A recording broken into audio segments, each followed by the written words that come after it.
Tell me about the impetus of this documentary. Are you sitting around one day and you go, I want to do a Wishbone thing? Well, the documentary came from the fact that it just Wishbone wouldn't go away. This was over 30 years ago when we worked on it, and Betty and I were working together. We continued to work on shows together throughout the years. And every time I talked to people about what I did for a living, what I do, they really didn't care about much except for Wishbone. And I just got peppered with Wishbone questions over and over and over. And Betty and I were on a movie one day, and we got to talking shop. And I said, "Is everybody just still the only thing they want to talk to you about is Wishbone?" And she said, "Of course." And so I said, "Well, why don't we try and get the series going back together?" And she kind of had a little mini meltdown about that. Said, "Ooh, that's going to be a tough one." So we tried and we tried for years, but the development process can be very in depth and long and painful. And with the 30th anniversary coming up, and the fan excitement level and the fact that we're just still friends with the cast and crew after all this years, I just said, well, why don't we just do a documentary? And that was the start of how this became a thing. Without talking out of class, I suppose, if there's anything that you can say about the versions of Wishbone that weren't picked up in between the old show and the documentary, you can just say pass as well. Well, I mean, there's nothing really that confidential about it. There were just discussions. We met with Mattel a few times, and everybody's batting ideas around about what to do. And from our perspective, the main thing we wanted to get across is we wanted the intent of the original show to be the new show. It's about teaching kids about books and getting them interested in great literature. And that was one thing we were pushing. But development is just a monster, and we went back and forth, and I could tell it was going to go on for way too long, and it just didn't happen. So we made the documentary instead. So there was never anything like Wishbone, but now he's an alcoholic. No, no, we did. No, we batted. There are lots of fun. Everybody bats around ideas in these development meetings, but we always just wanted the intent of the original shows to stay in place. So we never got into anything crazy like Wishbone goes to Mars, or Wishbone became a drug addict. So no, nothing fun like that. Unless you adapted like John Carter, Edgar Rice Burroughs Exactly. book. There you go. Right. Um, it does. It really feels like, even though I don't know, if it almost feels like there's unfinished business with Wishbone. Season two having just the 10 episodes, and yes, there is the fantastic Western, which is such a proof that you got to that your process worked. That making a movie every week could be applied to making a movie, Yeah, movie. that's Talk a right. little bit about that transition and getting to do the real thing. Oh, the movie was fantastic. So, that came at the end of season two. We'd already done our 50 episodes, and we got to go make that movie. So it just became a bigger production. It was really great. Instead of having 5 days where we had 5 days to prep, 5 days to shoot, 5 days to build the sets, 5 days to get ready, this became a real movie where we had multiple days to shoot, multiple days to prep. We got to prep the Dallas part. We got to fly to Santa Fe and prep the New Mexico port for multiple days and then shoot for multiple days. We had more time to spend on each scene.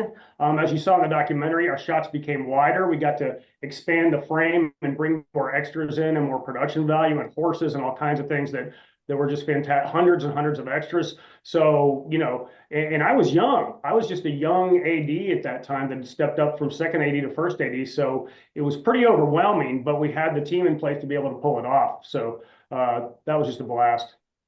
Um, Kind of building from that, such the part of the movie and the discussions I've had already today is just how incredible the team was to work with, especially for inexperienced people learning on the job, settling into their roles as the show went on, and just people who'd never written scripts before writing movies every week. You went from the second AD to first AD. Now everyone knows you.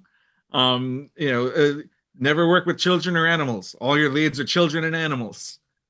How did this work? Well, in hindsight, we were spoiled. We didn't realize the talent level of everybody we were working with. It was this, dynamic of all these young people that weren't quite sure what we were doing, and then people that knew what they were doing, like our animal trainers. So we just came on and ran, for me at least, I ran on instinct. I said, what do I have to do to make this show run smoothly? And it was less about my experience, but less about just instinct on what do we have to do to make it work. And so that's when we learned to rely on crew heads and department heads and the animal trainers and the people that knew what they were doing. And so just relying on instinct, I went to these people in prep and we worked out how these scripts going to work in a very fast prep. In 5 days, we figured all this out and then started shooting 5 days later, the next Monday.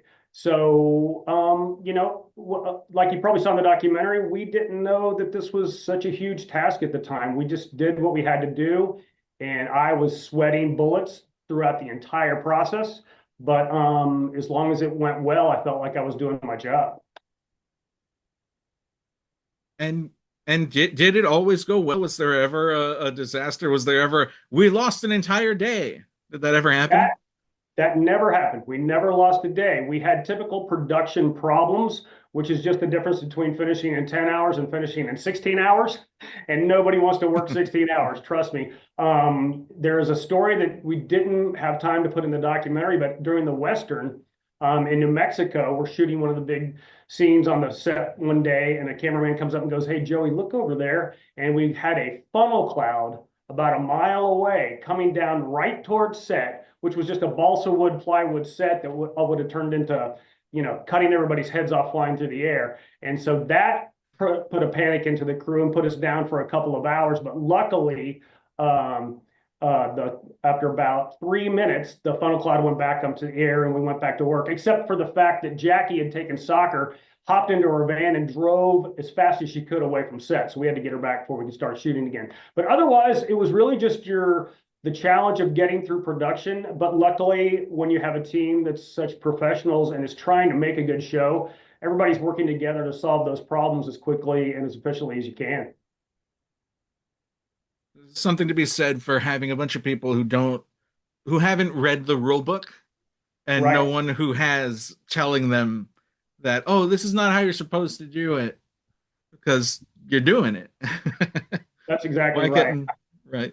No, no, I didn't know that it was hard to do 35 dog tricks in one day on a show and get three main kids scheduled in and out and include their school schedule for the day and their relaxed time for the day and their lunchtime and get all their stuff shot in one day. I just thought that's how TV shows worked. I had no idea. So we just did it.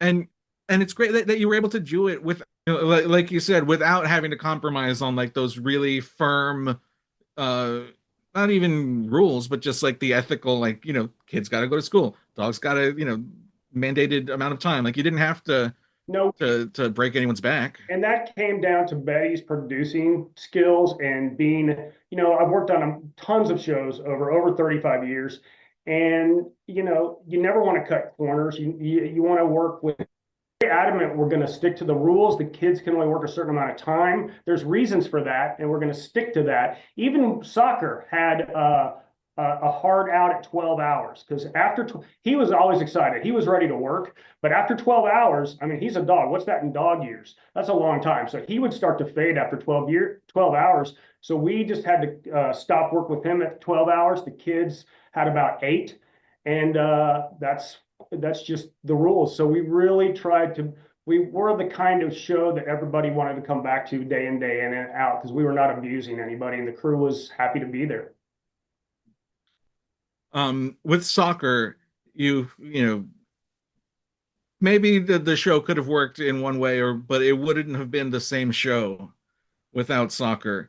Can you tell me a little bit about the moment when you realized that this dog was really truly special within the world of dog actors, and that and did that influence how production went? Were you able to do more with soccer than you thought that you would be able to going into it? I didn't realize how special soccer was until we finished the show and I got onto other movies and other TV shows that had animal work. He was luckily my first experience with, so you do some commercials where a dog just has to walk into frame and sell a mayonnaise commercial, and that's it. But this was unlike anything I had ever done before, any seen him on a set before. So I kind of got spoiled. During prep, I would meet with the trainers and we'd go through every scene and with the director on how do you want Soccer to act? What's he going to do? Can he do three different things in a row without us cutting? And they would take that and work that and practice that. And we get on the set and Soccer could just pull that off. And I was amazed at the time. I was happy that we were being able to shoot quickly and efficiently, and nothing was holding us up because of tricky dog action. It was amazing. In hindsight, it's absolutely amazing what he did day in and day out. At the time, I was just a nervous young AD, happy that things were going smoothly.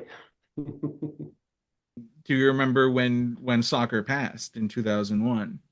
I was on film at the time. Actually, I was on a TV show at the time. I think I was on Walker, Texas Ranger, doing second unit stunts. And it came through, and it was sad because soccer is one of those things you just don't. You think soccer will live forever, for some reason. So it was very sad, and it went through all of our friends and all the people that worked on Wishbone were calling each other, and it was a thing, and it was of course sad, and but what a dog. And it does live forever because we're still watching the show. I mean, it's still carried by a lot of PBS stations. There's obviously enough interest to make this documentary. I mean, he's right behind you on the poster. Right, right. Um, you know, I mean, you don't need me to tell you how special animals are in our lives.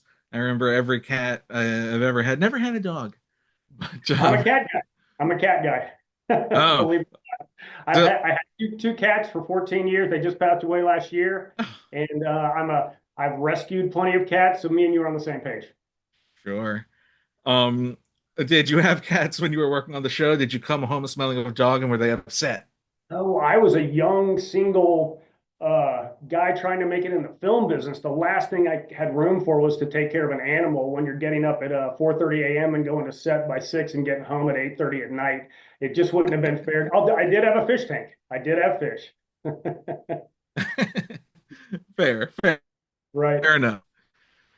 Um, okay, so working on this movie, kind of, I imagine you immediately learned how lucky you were to be able to work on a show like Wishbone. But work making this movie, this documentary, is there anything that you learned about yourself that you may have forgotten or just internalized and it became such a big part of you? Because for me, I hadn't thought about Wishbone in almost 30 years, but watching the documentary, I recognized every single episode they showed and was like, oh yeah, this was so formative for me. This was so important to me. I wouldn't have read if I hadn't watched the show. That's what I don't know if I learned anything about myself. What it brought back to me while doing it was the emotion of working on the show and the reason we did it. And I just watched the Ken Burns documentary. I was late to the game, Jazz, and one of the quotes was, I can't think of a better calling than bringing joy to someone's life. And that's what, while doing this documentary, I could tell was coming together.